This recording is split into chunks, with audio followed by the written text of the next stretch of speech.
Call to order a special call meeting of Public Safety Committee for Thursday, May 1st, 2025. Madam Secretary, do we have any public comments? No, sir. No public comments, so we'll move right into our business for this call meeting. It's good to see each and every one of you here. We do have, well, 3 chairmen I've seen here tonight. We got Chairman Harris from Steering over here. We got Chairman Johnson from Public Works and Chairman McAdoo from Property Management. We appreciate you being here with us tonight to learn a little bit more of what this committee has been involved with. We'll be dealing tonight with the needs concerning the jail, an assessment and a presentation dealing with that. That's primarily what this call meeting is all about, is to provide information that the committee that has been working on this for, I guess, approximately almost 2 years, that has been looking at things concerning our detention center in that area. To begin with, I'm going to explain how this all works and how we've been dealing with this. I'm going to ask at this time for our mayor, Joe Carr, to come forward and explain what we've been doing, how it's been done, and how we'll go from there. Mayor? Thank you, Mr. Chairman, and I'll be brief, but I did want to give the committee and the chairman here kind of a little background on how this got started and where we find ourselves tonight, so hopefully we can keep moving forward. The chairman is right. About 2 years ago, it came to my attention as a result of a jail visit by Sheriff Fitzhugh and his staff to take a tour of our detention facility, and I think some of you, if not all of you, have toured that facility. But 2 years ago, I took a tour of that facility, and to say that I was surprised would be a little bit of an understatement. And there are a lot of things that surprised me that I just didn't know. One of the things that I didn't realize is that a detention facility ages very, very rapidly in comparison to other facilities because of the use type that it's under. So after that tour, I got with Sheriff Fitzhugh and we said, well, what can we do to be more proactive in addressing the imminent need of upgrading this facility or getting a new facility or not doing anything, or what are our options and how do we go about ascertaining that? And he said, well, quite honestly, he said, you need to get Jim Hart and Bob Bass in here to discuss that so they can put that initial assessment together. I said, okay, then what's the format for doing that? And then as a conversation evolved, Sheriff Fitzhugh and I decided that we would put a working group together for the explicit and singular task of asking Jim Hart and Bob Bass to undertake that study, knowing full well that when we got to the completion of this assessment, they would be reporting to this committee specifically for what those next steps would be. And so I just want to say that Jim and Bob have worked hard on this for the last year. That's about how long you guys have been doing this. And we've just now gotten the assessment. I also want to thank Commissioner Trey Gooch, Commissioner Pettis-Reed, Commissioner Laura Davidson, Mike Fitzhugh, Steve Bentz, Keith Lowry, Brett Reed, Keith Henderson, Dr. Dan Rudd, Michael Smith, Eric Hennessy, Bob Bass, and Stephanie Harding for serving on this working group. Again, that brought us to the place where we now have this assessment. And so, Mr. Chairman, I just wanted to just kind of give a brief background on the purpose of that working group. That working group, as of tonight, ladies and gentlemen, has fulfilled its primary purpose. And so hopefully you'll see what the next steps are like I have, but I'll let you come to your own conclusions in that regard. Mr. Chairman, thank you very much, and I appreciate your opportunity to speak to the committee. Thank you, sir. I'm going to ask at this time is that our sheriff would come forward, because it's his house, looking after it for the citizens of Rutherford County. And I will ask that you'll go explain now where you are, and you began all of this, and I want you to go from there. All right, well, where we are, as the mayor said, on the working group formed, and then in discussions with Bob Bass from TCI and Jim Hart from CTAS, ask them to become involved, and from a state standpoint, a CTAS standpoint, then help us in taking a look at our facility, not only in the past but present, but then where are we going in the future.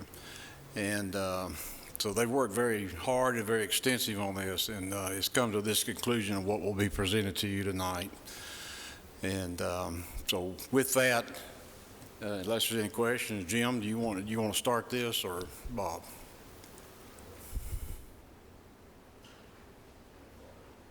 So this is Jim Hart from CTAS.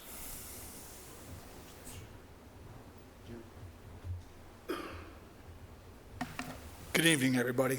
My name is Jim Hart. I'm the jail consultant with the County Technical Assistance Service, or CTAS, and I appreciate the opportunity to present to you tonight this needs assessment project that we worked on. Bob Bass and Stephanie Harding from TCI have already been recognized. We work together a lot across the state in assisting jails and other challenges and potential opportunities that they have, or that present them. I'm going to work through this presentation tonight, and as I work through it, as you have questions, if that's okay, please stop me, and we can address those questions that may pop up at that point in time. So with that, I'm going to go ahead and get started. Some of the highlights or current challenges that I see that the agency is faced with as I went through this process is you have an aging physical plant. You have the tower, and you have the jail annex, or the original part of the facility. Jails age about 3.5 years for every year of operation. And the reason for that, I referred to an article called Why Jails Age Faster Than Regular Buildings that was written by an architectural firm actually this last year, and you can find those highlights on page 9 of the study. But it talks about the nature of the people that use the building, the vandalism to the building, the trying to breach security systems in the building, the round-the-clock utilization of the building. It never gets an opportunity to rest. And as the population increases, then the opportunity to sort of give the building a rest, to look at some good, solid preventative maintenance measures, those type of things, becomes extremely challenging. Just the security systems alone, the equipment, the locking systems, the heavy doors, bunks, all those type of things, places that wear and tear on the buildings. The environment, the changes to laws, the changes to standards that require modifications to the physical plants. Sometimes jails will do complete retrofits of fire suppression systems, smoke detector systems, camera systems throughout the building that further just sort of have an impact on that overall facility. So jails age quicker than the typical building out there that what we will see. Your jail routinely exceeded the classification factor, and I use a figure of 85%. When a jail is, the average daily population exceeds 85% of its capacity on a regular basis, not just a couple days here and there, but on a regular basis, that the jail exceeds 85% of its capacity, the jail is crowded. The opportunity to separate offenders or inmates by their different levels of risks and needs becomes extremely challenging. That 85% also gives us some flexibility when we have a major roundup that may occur during periods of grand jury, where we'll see an influx of people coming into custody. Jails that are utilized for weekend offenders that are housed, so the population will go up. We have that capacity available to separate those offenders and house those offenders appropriately, and then it subsides. In the case of Rutherford County, your jail routinely exceeded that capacity prior to 2020, and now since late 2023, it routinely is in excess of that 85% capacity, meaning the jail is getting crowded or is crowded. One of the things that we noted throughout this process is that there were, on a single day, there was over 400 persons in custody that had at least one failure to appear charge. Now, they may have had some others, but there was 400 that had at least one failure to appear charge in court. What I found is, or what we start seeing is more and more is an advanced court notification system. Sort of like a dentist office. You have a dental appointment the day before or 2 days before, you get a phone call or a text, a medical appointment, even a maintenance appointment for your vehicle. Well, there's similar systems that are out there now that are starting to come out, not only for courts, but for probation, for parole, to ensure people make their appearances. And there's some studies that I placed in this study here. There's some studies that point to that when someone is notified at least twice, sometimes 3 times in advance of that court date, the likelihood, or that probation appointment, the likelihood of them showing up is much greater. So it might target some of those numbers that we have here. One of the things that we found interesting is when there is a change in a court date or a court time, that the courts have been notifying the jail to try to find the defendant that's out on the street and let them know of that court date or change time. One of the things that we suggest, or we recommended there is that, it's really not a function of the sheriff. These defendants that are in the community have an attorney. They may be under the supervision of a probation or pretrial services or other types of systems within the community, not necessarily a requirement of the jail. I think that the approach has been, at least the explanation that was given to me, the approach has been, well, the jail booked them in, they saw their driver's license or some form of ID when they were brought into custody, so it just makes sense that we might have an opportunity to locate that defendant. One of the comments, discussions that I've had with the sheriff and I've had with other communities is this concept of a criminal justice coordinating committee, or coordinating group, or whatever you want to refer to it as.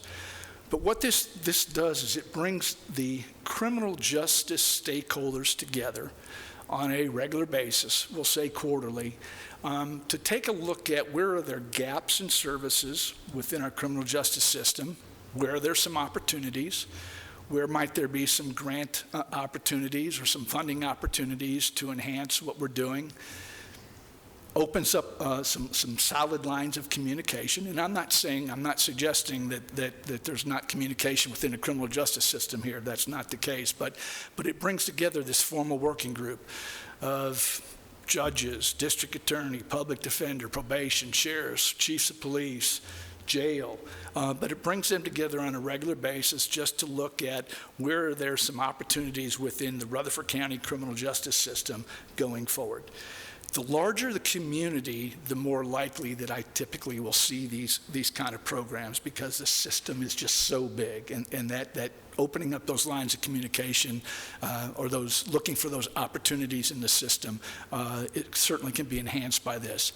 And I gave some references in the study that shows where some successes have been made and what the composition of those groups sometimes will look like. I have had the opportunity to do several studies in Rutherford County over the last 18 years, both at the Correctional Work Center and at the jail. And one of the things that frequently comes up, and it came up in these discussions this time, is having a sort of a system-wide information sharing.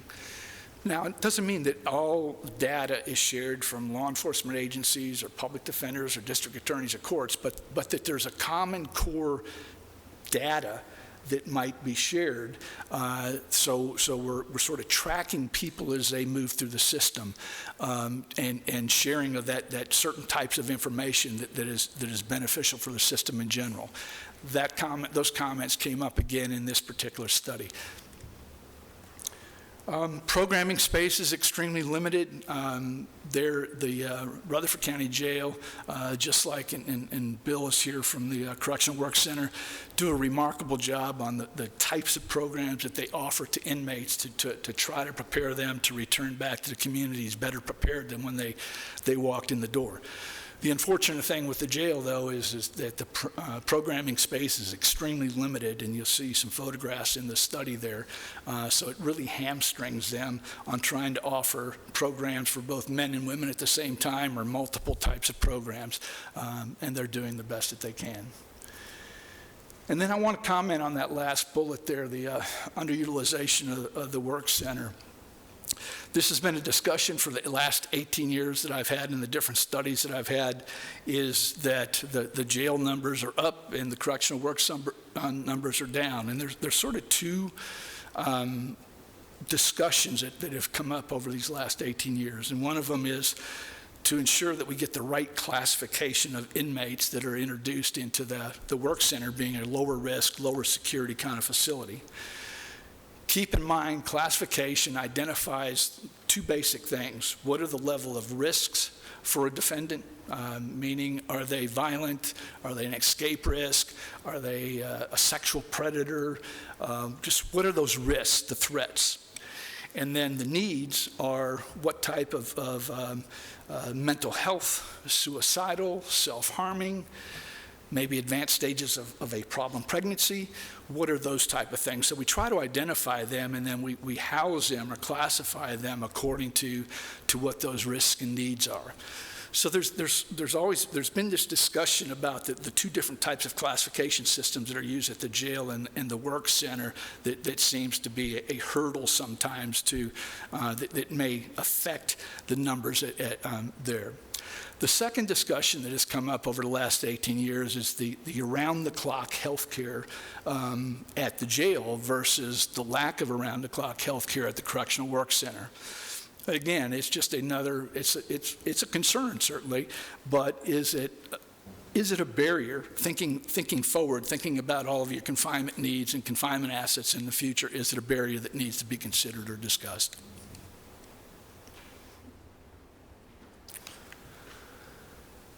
So what's going on that the county has been doing over the years? Certainly, the Recovery Court program is an outstanding program that has helped a lot of defendants in the system and diverted a lot of defendants out of custody. Your judicial commissioners and the pretrial risk assessment that they're using to identify the likelihood of somebody reoffending if they were released, or the likelihood that they'll appear in court if released on it, another good program. The misdemeanor citation program, where they are booked at the courts prior to walking into the courtroom, is another positive mark that the county has undertaken. The remote virtual visitation with the public defenders that enables easy and quick access to their clients to address issues, to assist in expediting their cases. The sentence management section that has been set up several years ago now, but they do a great job in identifying a couple things. Who's in jail? Why are they in jail? How long have they been in jail? And sort of what is their status? What are their needs? So it's just another good program or solid program that the Sheriff's Office has implemented in the jail. Once those that are identified as a veteran or those with mental illnesses entering into custody, there are almost immediately some processes that are taken to get them connected to the services that they need to address those needs. Your county pretrial services program is another outstanding program that is working with defendants that have been diverted from custody. And then your Rutherford County Opioid Board that is looking at some opportunities on how to wisely spend the opioid abatement funds that are coming down. And then finally, I've already mentioned the volume of programs that are going on out there. So looking at your jail population, you can see from 2014 through 2024 is what I have listed here. The ADP column stands for average daily population.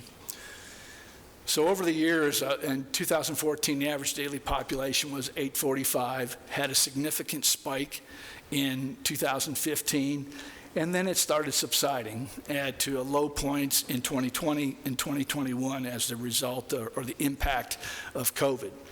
The population remained fairly stable for a couple years, and now we're starting to see those numbers increase significantly to 2024 being 956. And I think here in the last couple months that the population has been right at or bouncing over 1,000.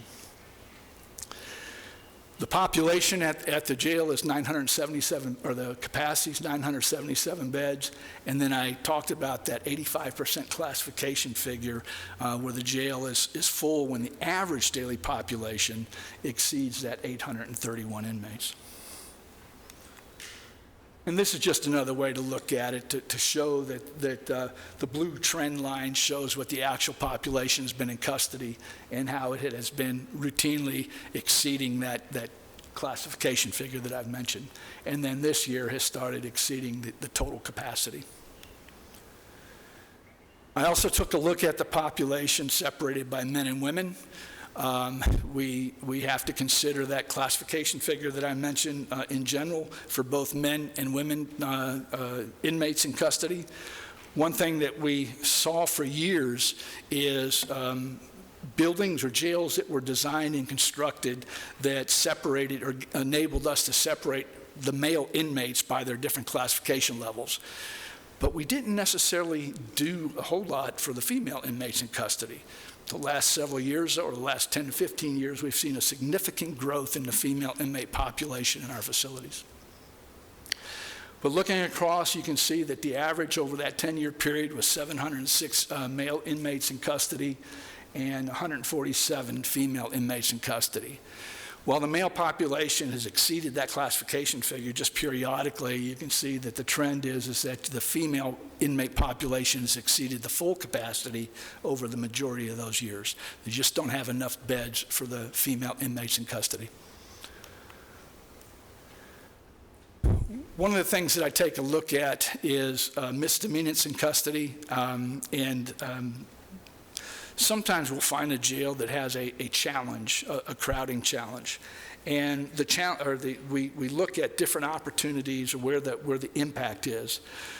When I did a study in 2014 here that identified a problem with the number of pretrial misdemeanors in the jail and then some trends of some sentence misdemeanors in custody. In my mind, that's the low-hanging fruit. Those are people that we should be able to expedite and move through the system in a fairly quick manner. But there was an extreme backup, and I don't have the numbers there from 2014 prior, but it was a problem.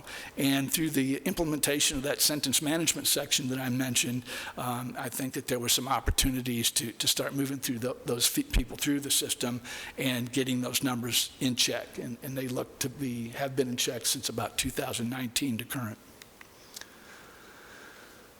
Another thing that talks about or trends that talk to jail populations.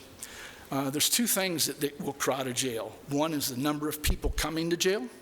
And the more people that come to jail, obviously the population increases. The second thing is how long do they stay in custody? And if that number increases, then the likelihood is the jail population starts increasing.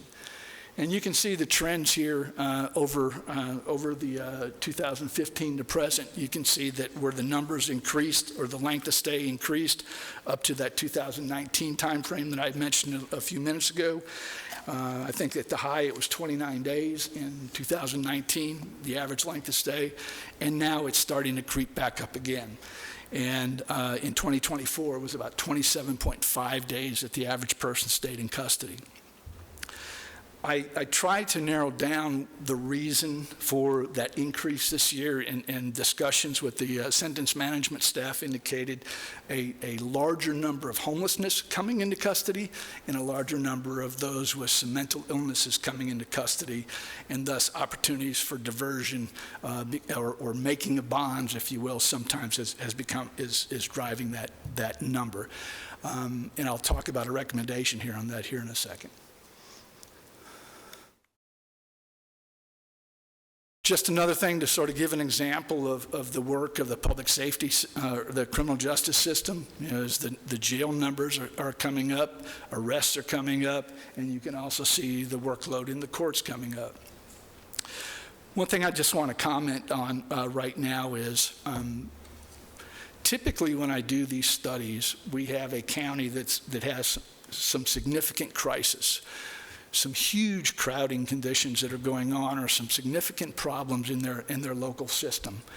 That's not necessarily the case here. Your numbers are been keeping in check fairly well, even though you're approaching that crowding situation, and the numbers are starting to exceed that classification figure.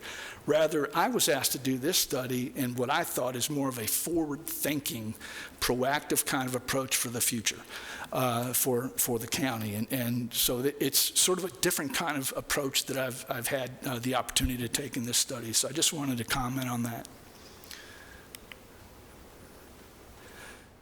So the next thing to point to here is the population projections. There's no crystal ball. There's nothing that will tell us that tomorrow something is going to happen, or even in an hour from now that something is going to happen.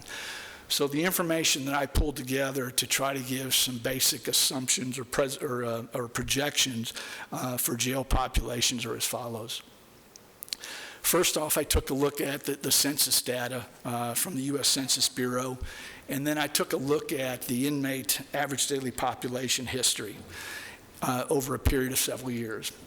Based on that, I determined that about 4.17 men per 1,000 citizens and 0.85 women per 1,000 citizens are incarcerated within Rutherford County.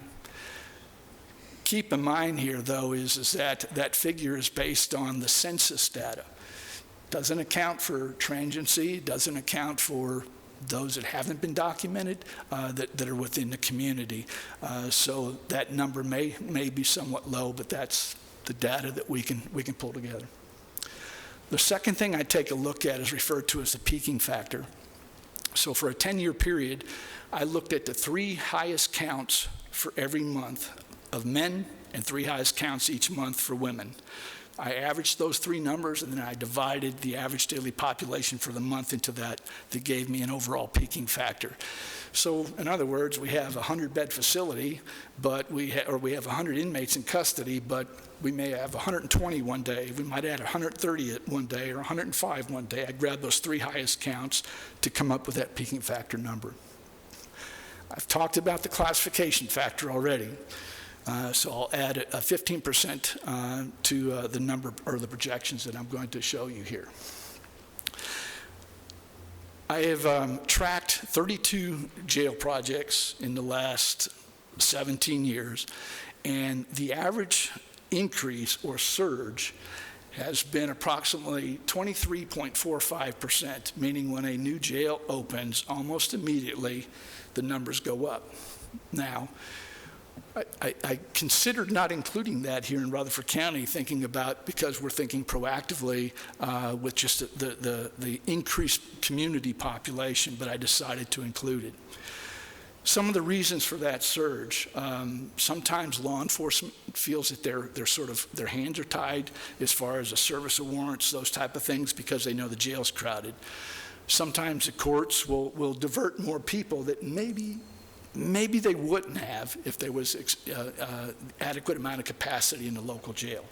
So now that we have space, then it just seems like that surge will occur, and then it just stays at that level. So here's the actual projections that we're suggesting. And again, there's no crystal ball, but this is the best estimate that I could provide you. You can see across the top, I started the numbers at 2026 and went out to 2045. The potential average daily population of that base is based on the census data and the historical average daily population, and then going out.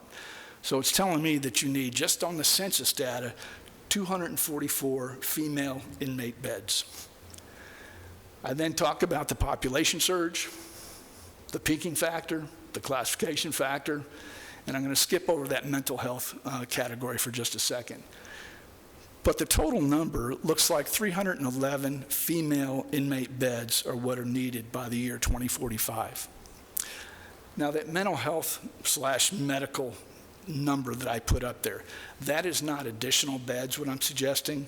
What I'm suggesting is that out of that 311 beds, that 31 of those have been designated as a special needs housing for female inmates that are suicidal, self-harming, detoxing, serious medical, serious mental health issues, so sort of a special needs unit.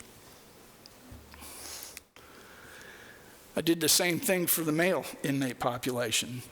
Use the same type of calculations. Obviously, the numbers are larger, and you can see that the bottom line for the male beds is 1,550 or 1,550 male beds.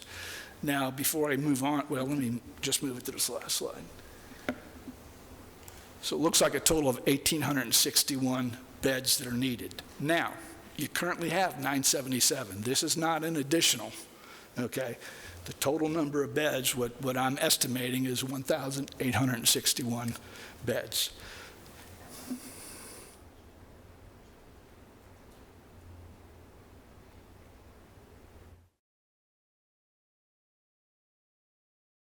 One thing I was asked to put into this, and before I discuss this, I want to make it clear. This is not trying to say that this data, this information here is just giving that comparison of the Correctional Work Center and the jail as far as the population numbers. Correctional Work Center does an amazing job, and I have referred a ton of people to their staff out there over the years to take a look at some good things that are going on. So I want to make certain that we're clear here that they do a fantastic job.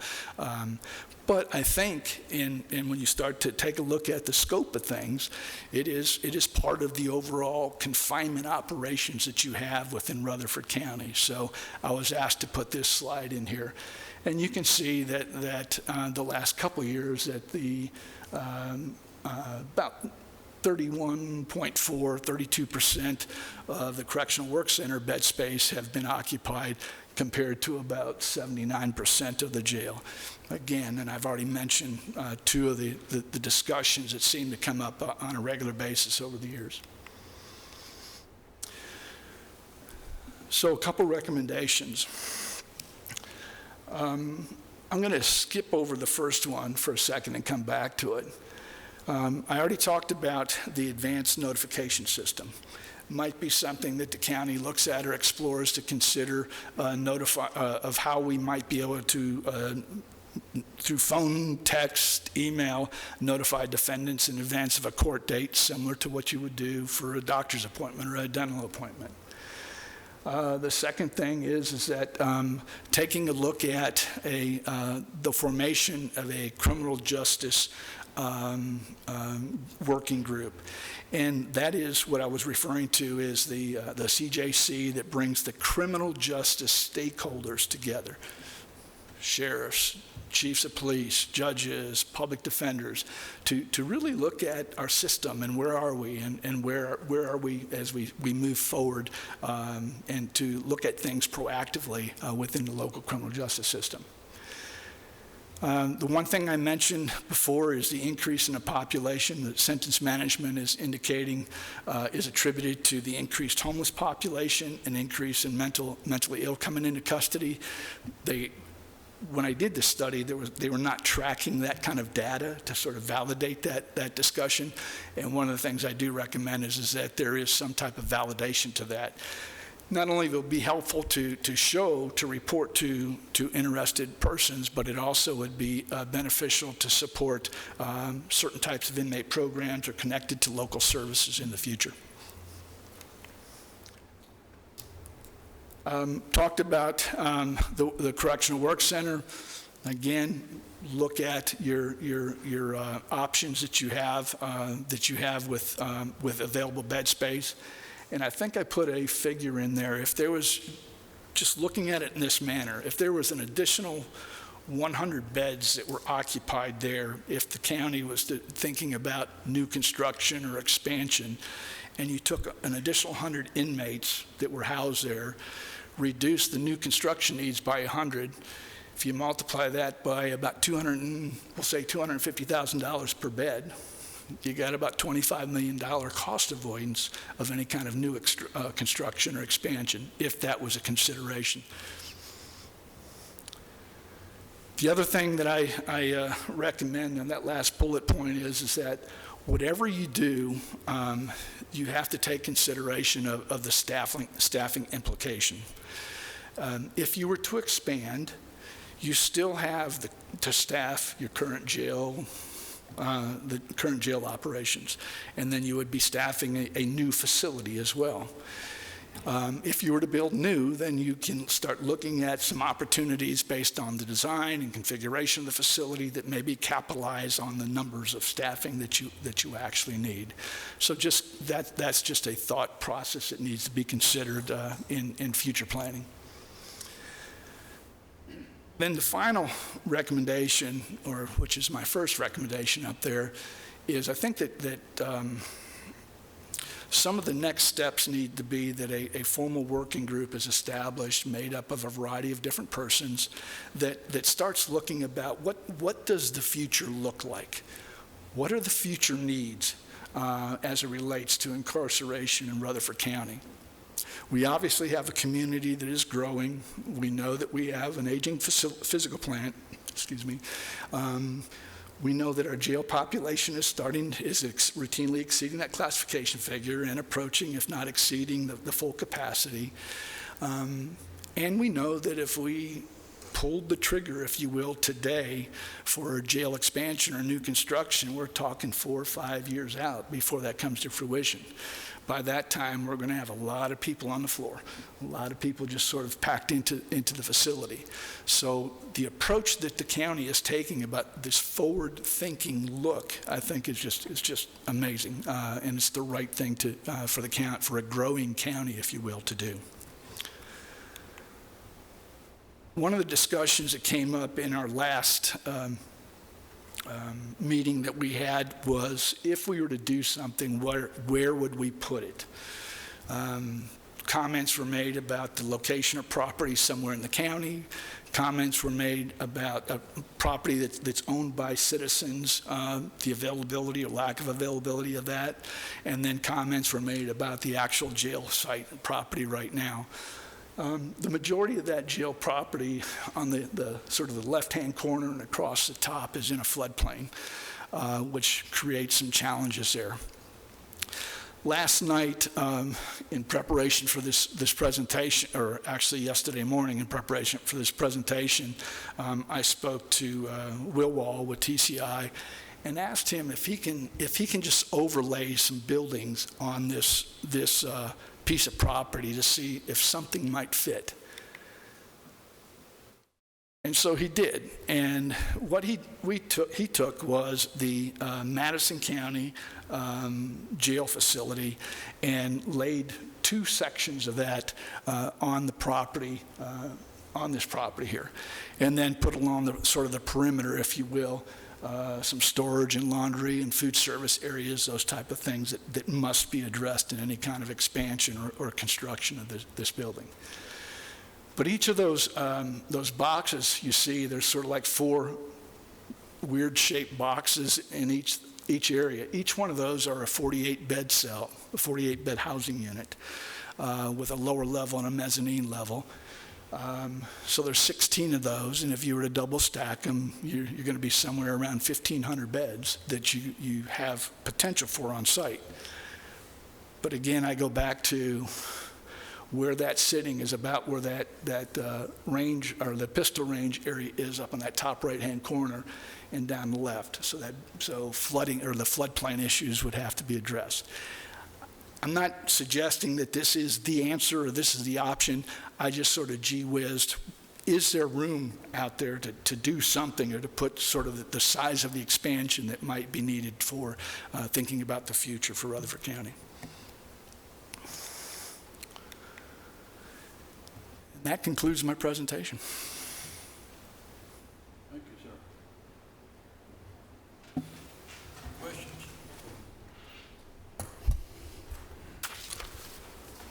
Questions, commissioners? Question. I do have a quick question. The last drafts, those last things that you showed, is there a way we can get those? Because that's not in this booklet. The photographs? Yes. I'll send this whole presentation to you, man. Actually, I think the sheriff has it. The presentation is being requested. The pictures where you had the overlay of the current area. Okay, all right, great. Yeah, and then I did have another question. Relative to your highlighting the mental health percentage that's necessary in the building, my question is, are the mental health of these offenders assessed after because they've been arrested for another crime, or are they being arrested because they have mental health issues? That's part of what I can't answer is part of that determination. Are they, when they're booked into the facility, there's an initial assessment that is done both for medical and mental health. So, Sheriff. Yeah, I'm just wondering if this is the best place for someone that's truly has a mental health issue. Should they be in a jail? Right, just curious.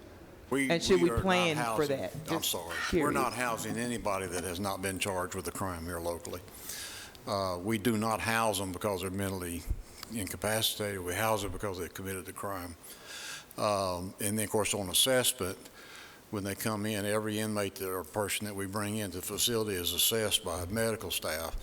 And there's various questions and things that they do then to determine their mental status. Once that determination is made, then, of course, on classification, then they're housed in a different location than just the regular inmate population. And then in that separate location, are they afforded mental health services? Through Dr. Rudd, yes.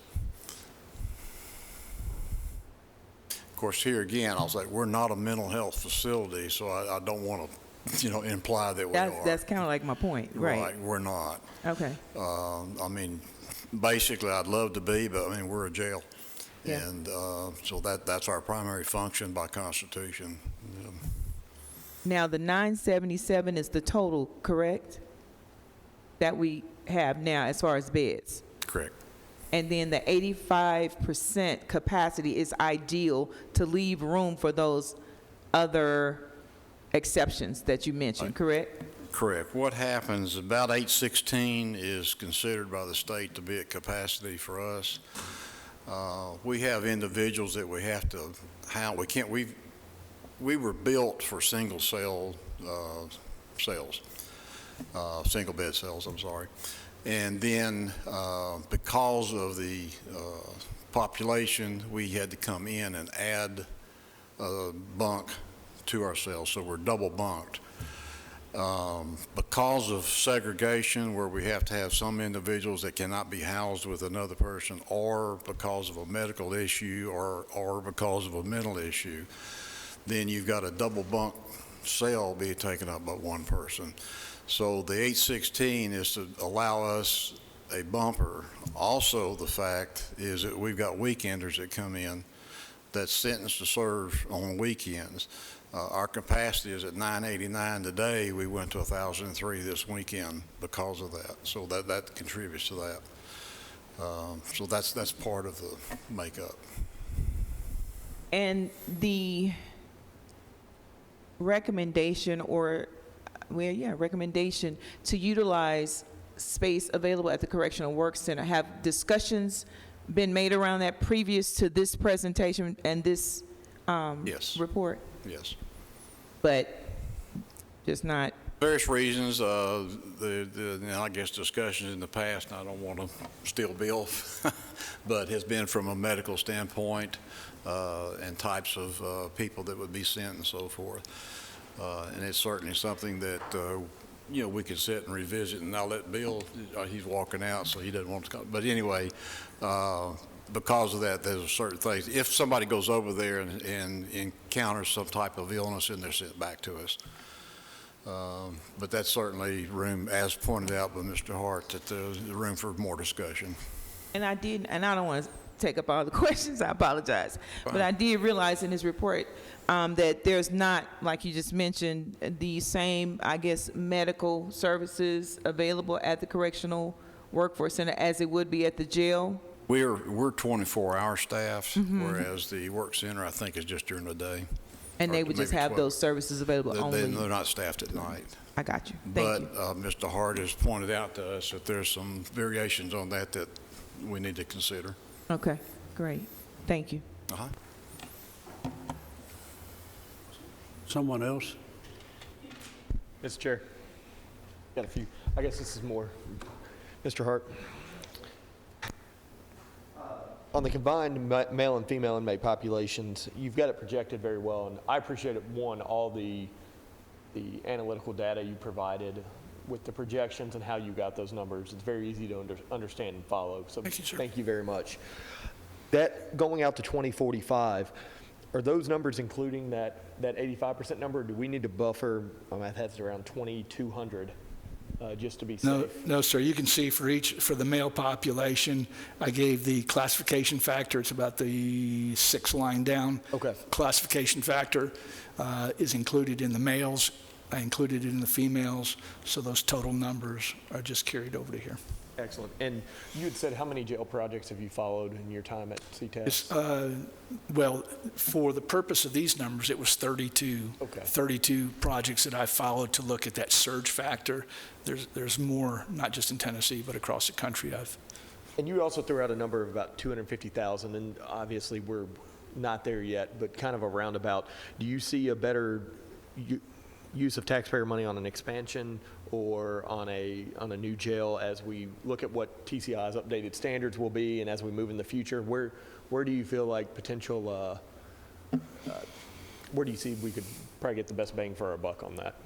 So the figure I gave, and Rick, if I'm off base, 225,000 to 250,000 per bed, is that somewhere in there? It fluctuates, and it also fluctuates by location, fluctuates by the property, the space, all those type of things.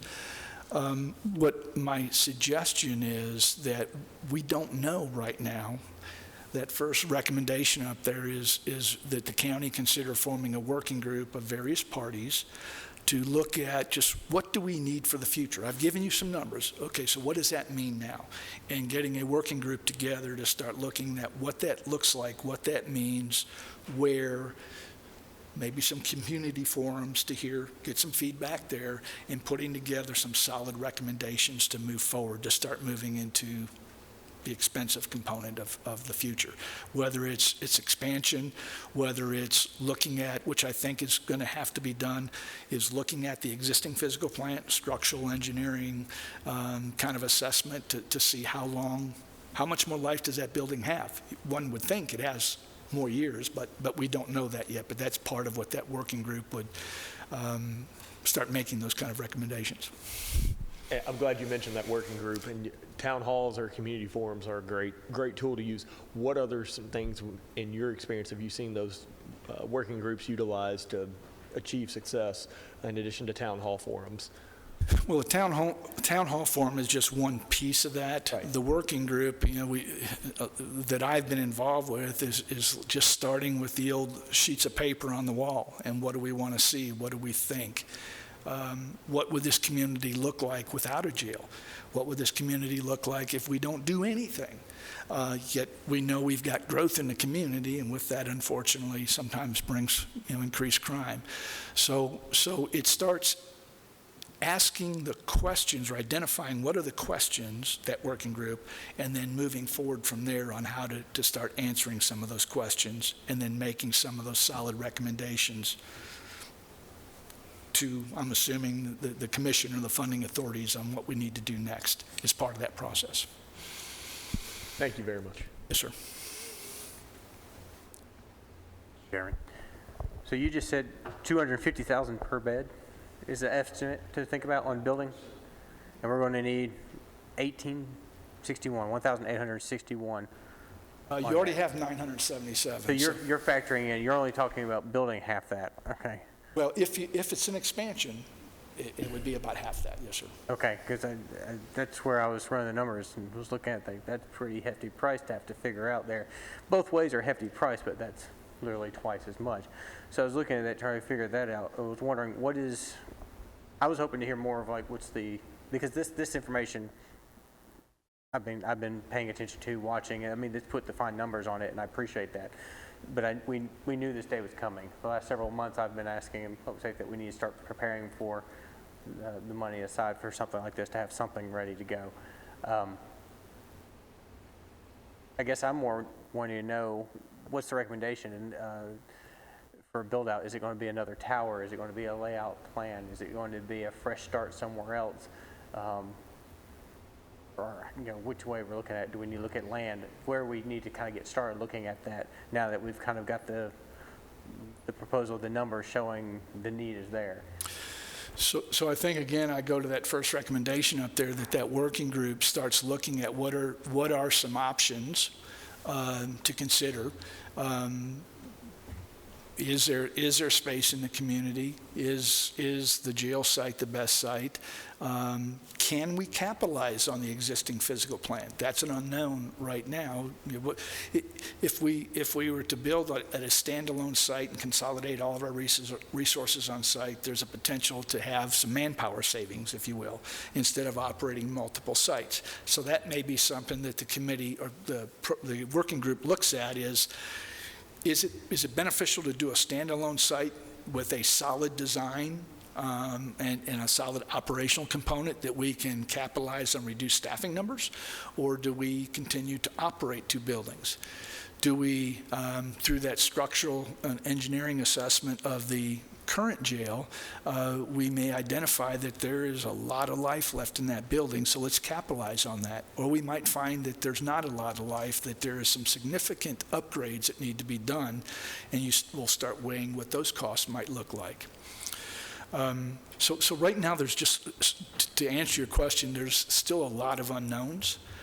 And I think that's the purpose of forming a working group of interested stakeholders, not just commissioners, but a working group of people that have a vested interest and have some experience or expertise in that area to work through where we need to head, or what are the questions, and then what are some answers to those questions to better inform you or educate you.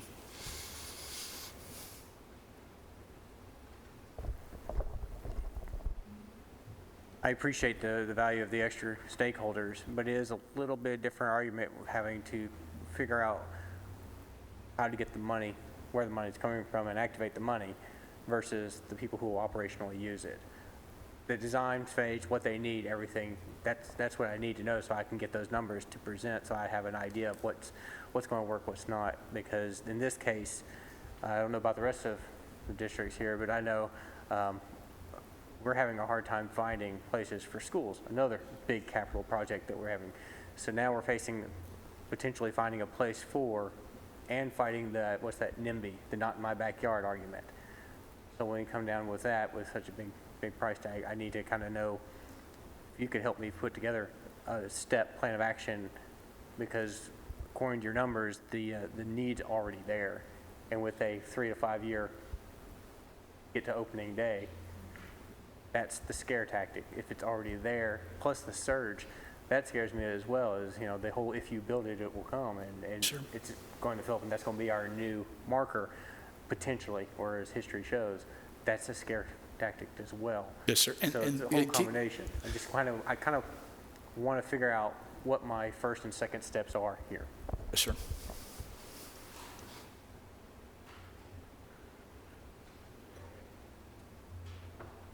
Anyone else back here? Other commissioners?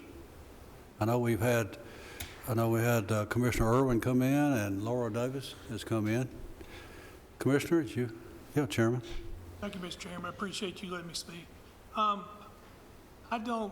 just curious. So when you say that a jail is over 85% capacity, how many days is that had to be like that for you classify that as overcapacity? Do you understand what I'm saying? I'm saying, how many is it? I mean, we might have a rough weekend or something and we go over 85%, or is this a set amount of time? Well, I would even go that there's several months that could elapse when your population goes up. And I'll use an example. If you're in an area where there's a heavy tourism and the population surges because of things that occurred during that heavy tourism. But we know over that couple month hump, it's going to start subsiding, and the historical trends show us that. Okay, so I would even expand that over a period of time. Where I think that your challenge is that it's been years, and I think that when we start talking about years of that over that 85% of that classification figure, I think that's where we start identifying that that's a problem to address that. But is there a definite number of, if you exceed that 85% for 7 days, you're now considered crowded? No, sir. It's that overall lengthy trend, and that's why I give you 10 years worth of data. And my last question is, you had brought up the Correctional Work Center. You brought up the Correctional Work Center. Have you spoke with our director, Bill Cope, about the underutilization of the center? Not during this study, no, sir. Okay.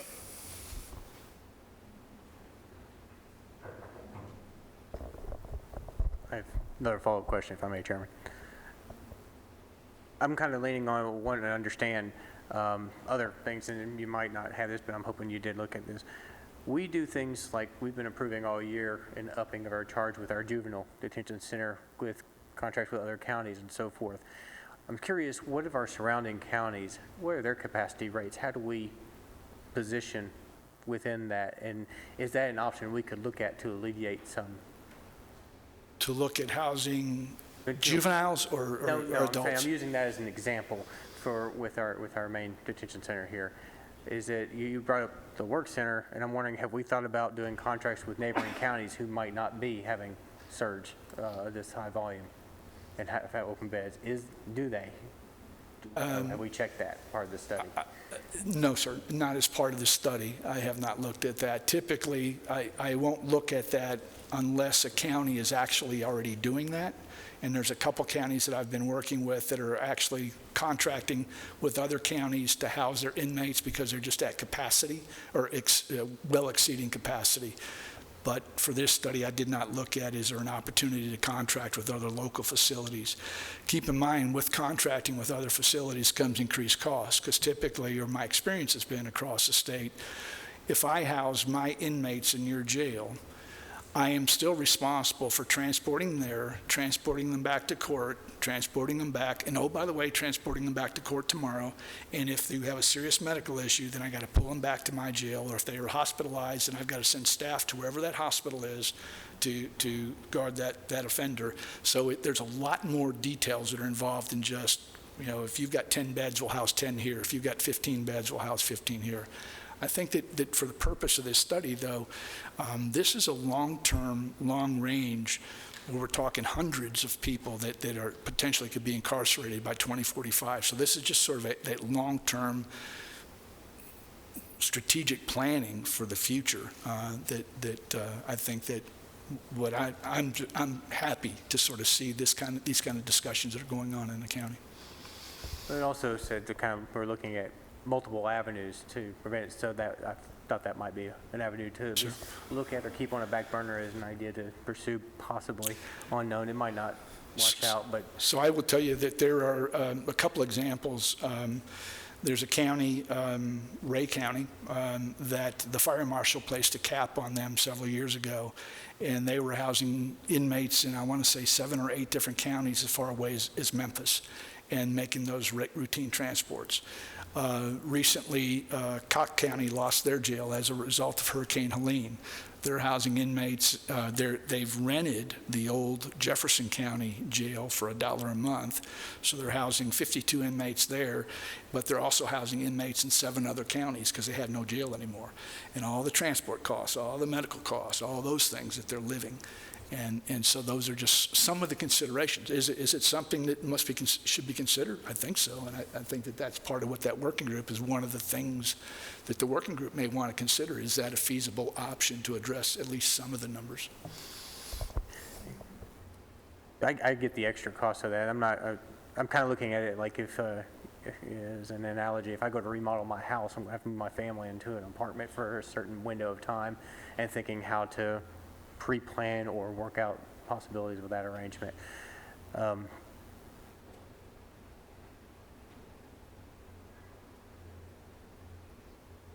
I had it and I lost it. I had it and I lost it. So if somebody else got a question, if it comes back, I'll come back. If not, I'll get to you after. Anyone else on the committee? This is one reason that the work study group is here tonight. They had gotten to this point of getting the study back, and they wanted to present it to the Public Safety Committee to see where we are, where it has come to. And that's the purpose of this. That's why your agenda, that's all it deals with, is the providing the information where they are. And that's primarily why we're here. There is not a determination of building a jail. There's not a determination of expanding the jail. There's not there at all. And that's all this is providing you the information where they've gotten to at this point. Sheriff, do we need Bob to come forward?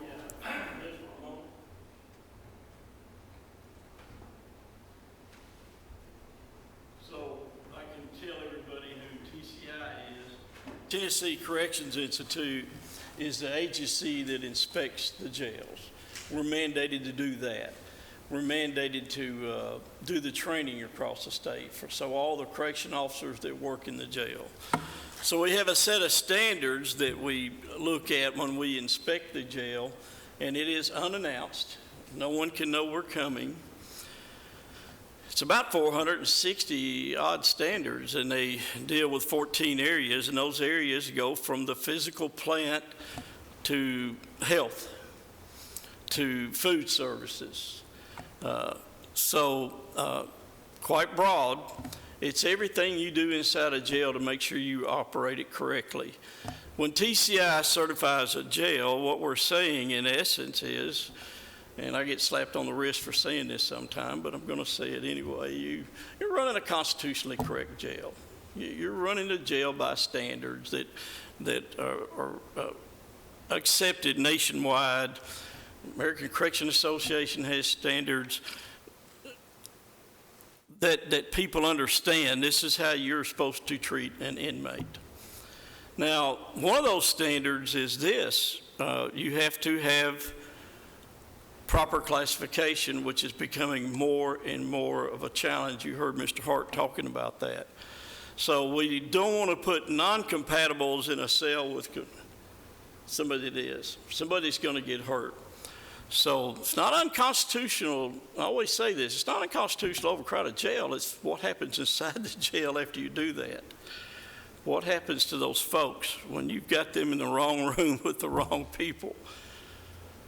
So when that happens, TCI cannot certify you if you don't meet those standards. Our standards are not a percentage of you get 70% or you fail. It's 100%. You meet them all. Now, and that's 124 facilities we have to inspect, and that's with a pretty small staff. Roughly around, what, Stephanie, 12 that are actually doing the inspection part of it? Yeah, roughly.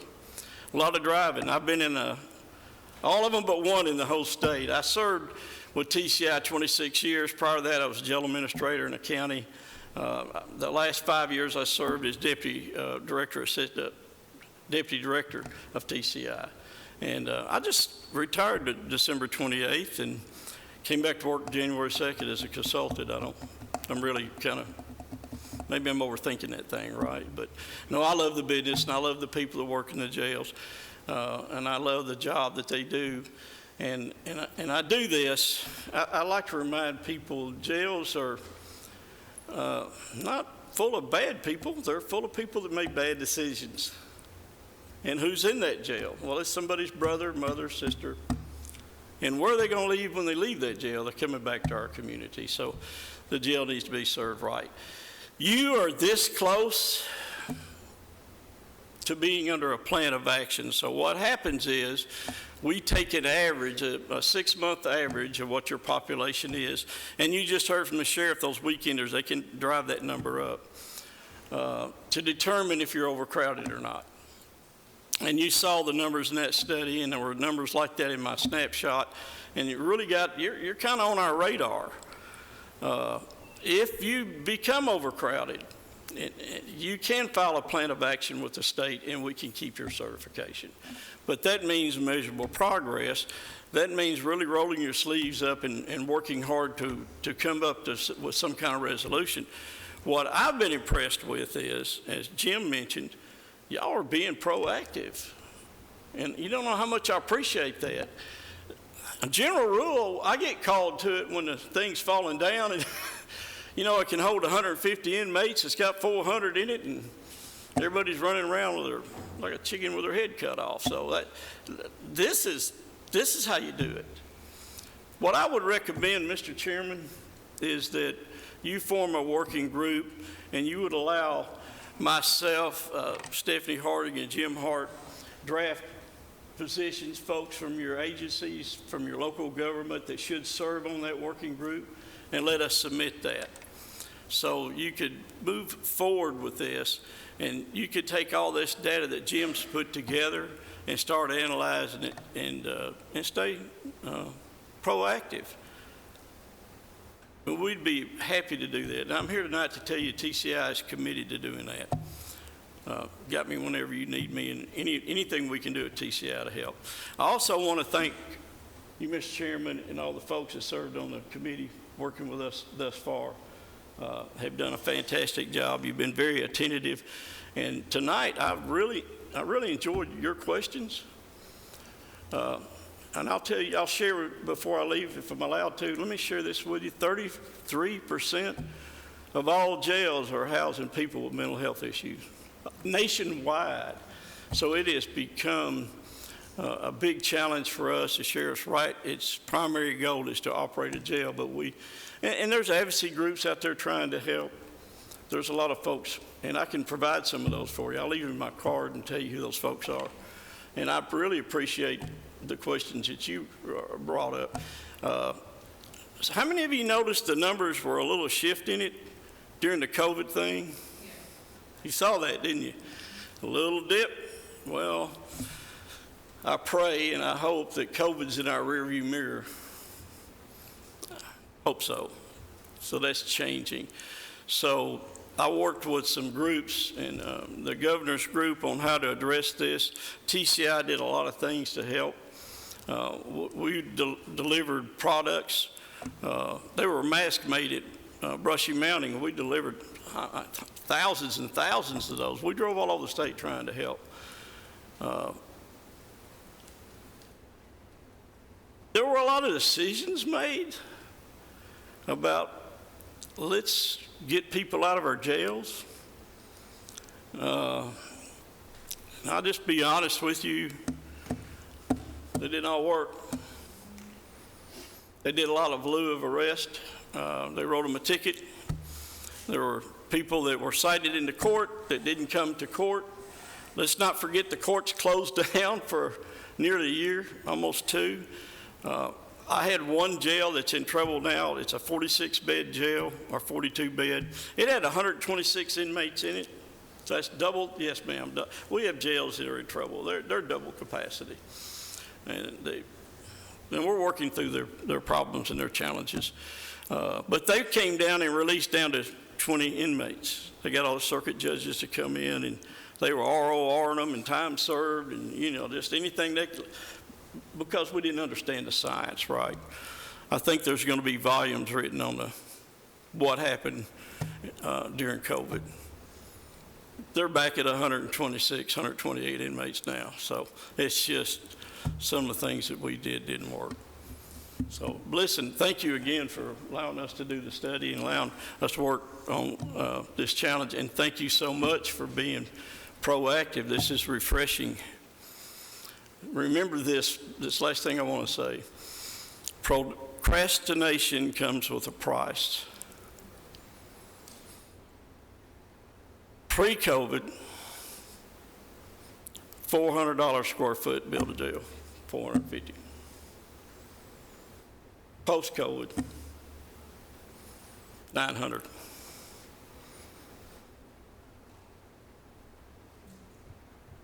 But make sure you work through, you find, like Jim was talking about, you find that low-hanging fruit. What are some things we can do to make some changes today? Let the science work out. Let your committee work. Ask those real good questions. And and that's what I would recommend to you, Mr. Chairman. Okay. Thank y'all. Go ahead. I have a question just in general knowledge, for working knowledge moving forward. With TCA, when y'all update your policies or your procedures that you inspect on, how often do y'all do that, roughly? And then are existing departments or agencies kind of grandfathered in for existing policies or program? That's a good question. So that takes legislation. That takes opening the standards up, so our rules and regulations, they are codified, so they go through the codification process. So they go to legislation. So the last update was 2017, 18? Yeah. And it was a big one. I mean, it went from like 136 standards to this 460 monster that we've got now. Your second question was, say that again? Of those departments or agencies, what is typically grandfathered in? Okay, yeah, okay, the grandfather thing. One thing that's interesting about the change that happened then is not the physical plant standards. They didn't change at all. They still exist. So you got to have a certain amount of square footage per inmate, so much in the living space, so much in the day room. You have to have so many showers per inmate, so many toilets per inmate. These are called fixed ratios. And then you can look at that in our standards. And TCI.gov will get you there. You can open up and there's a PDF that you can print and you can look at that. So, and you know, your line of questioning a while ago, it's kind of hard to hear back there. But you were talking about other counties. Write this down. Jail Summary Report. TDOC. If you just Google search that, it'll take you right to it. And that's, when I did the snapshot, so a snapshot preceded the study that Mr. Hart did. Snapshot is simply what it indicates. It's just a snap in time.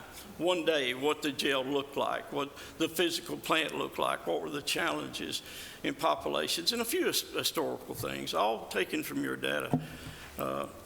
I use that report right there a lot when I'm looking in as well as Mr. Hart. It's almost a little Bible to us.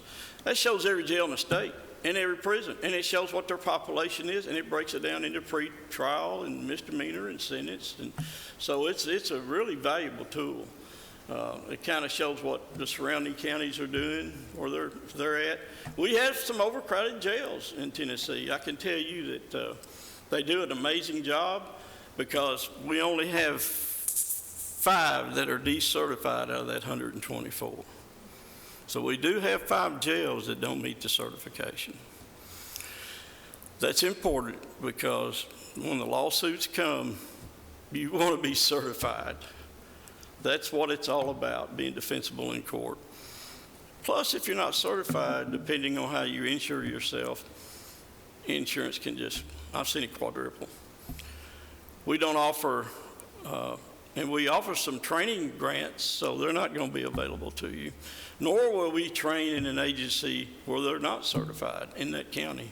So there's really some downsides to not being certified. Of course, I think the biggest one we have to point out is just liability, right? Liability. Any other questions? Yes, I have Right a over here, question. sir. I believe there's. I just have a question. If one of the options that was presented to us is to build onto our jail that we have presently, so if we did do something like that, it would be a massive undertaking. Does the TCI require us to close our jail while we do all that construction? Oh, no. No, we're going to get called in and we're going to be there to help. So, no, I've seen jails where they expanded and they didn't have to move the inmates out. Now, yes, depending on the scope of the project, you bring up a really good point. It really would depend on the scope of the project. Then the sheriff might have to do something else. I don't think so in your case. I think an expansion could happen without having to, you could disrupt some services, but I don't think you'd have to move inmates. Thank you, sir. Thank you. Sure. I did have a question. You spoke about certification and some institutions that are not certified. Is certification optional? It's not required by law? The law, Tennessee code requires us to inspect, but we are compliance, not regulatory. There's the difference. Fire marshals, for instance, are regulatory. We're compliance. You know, there's been moves in the past where people talk about, I don't want it that way. I've told the legislation I'd rather have this dynamic where, you know, y'all work through it. You're the purse string holders, and you're the decision makers, and you're the professionals, and we work together and give you the data and the information so you can make a good judgmental call on what to do. I like that dynamic a lot better. A lot better. Thank you. Thank you, sir. Sure.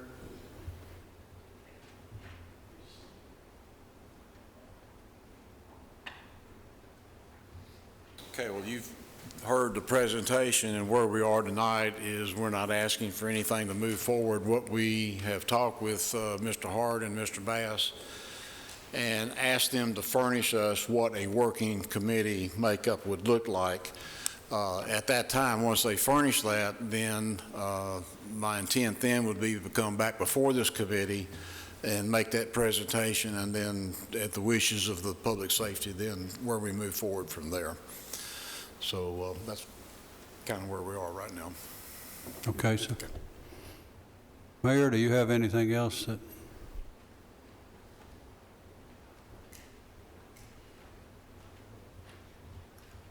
Only briefly, and I appreciate Mr. Hart and Mr. Bass making this presentation, but this is, like they said, only one perspective, and there are a number of perspectives that we need to get, the commission needs to get before ascertaining how we're going to move forward, or even do we move forward. And I want to reiterate, there have been no decisions made at whatsoever, with the exception of commissioning this assessment for you and hopefully this potential working group to use as a tool to march forward. We're talking about, at least from the mayor's office, a multi-year project. This is not going to be done this year, next year, or even the year after that. But in an effort to be proactive, we're trying to get ahead of something because of our growth. We're trying to get in front of something so it doesn't be a crisis. So thank you, Mr. Chairman. Thank you, sir. Thank you to all the commissioners that were here tonight. That's not a member of the committee. We appreciate you taking time out of your schedule, and to all the commissioners that are part of this committee, taking an extra meeting date to be here for this, to get this information. The working committee thought it was important that you were kept up to date where we are and what's been done on that committee, and we appreciate every one of you being here this evening. We don't have any other business. In fact, we can't conduct any other business because that's what the stating of this is.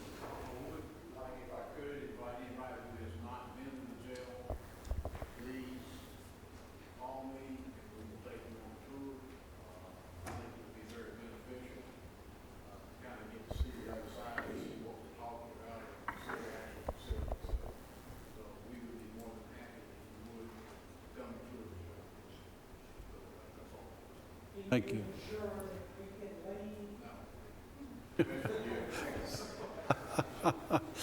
Mr. Chairman. Okay, yes. I do want to ask that as we, with the recommendation of the work group being created for the move this further along, and as we're moving this process further along, if on public safety as a regular kind of report or a, maybe quarterly report, just kind of give us an update as the status so we keep in limbo and we all keep on the same page. We'll attempt to keep you informed as we're informed and when it happens.